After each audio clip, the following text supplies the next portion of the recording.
Bore da Blwyddyn 3. Rydw i nawr yn esbonio tasg Lles rhif 1 iddo chi. Yn ystod y cyfnod yma, mae rhai pethau wedi bod yn heriol, ac un o'r pethau fydd yn heriol pan ydych chi'n dod nôl i'r ysgol, fydd gorfod cadw pellter o 2 fetr i ffwrdd oddi wrth yr athrawon ac eich ffrindiau. Dwi'n meddwl mai peth cyntaf ydych chi eisiau gwneud yw rhoi cwtsh mawr i'ch gilydd.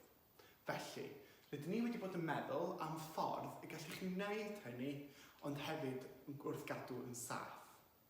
Felly, beth am gael darnau o bapur ac yna ysgrifennu arnyn nhw beth rydych chi eisiau dangos neu gwneud i'ch ffrindiau.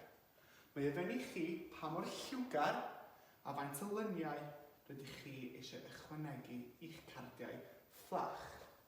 Felly, yn fan hyn, rydw i wedi ysgrifennu cwtsh gyda calon. Wrth gwrs, os ydych chi'n wych am gwneud lluniau, beth am rhoi llun ohonych chi yn rhoi cwtsh i un o'ch ffrindiau. Wrth gwrs, rydych chi'n gallu treulio chydig fwy o amser yn gwneud rhain gan ddefod barhau a dangos eich sgiliau celf. Beth am dangos 5 uchel? Llun o llaw. Fel hyn. Dwi'n mynd i chwanegu seren. Neu i ysgwyd llaw gyda rhywun.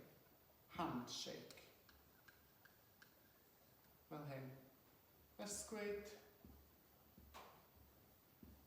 llaw.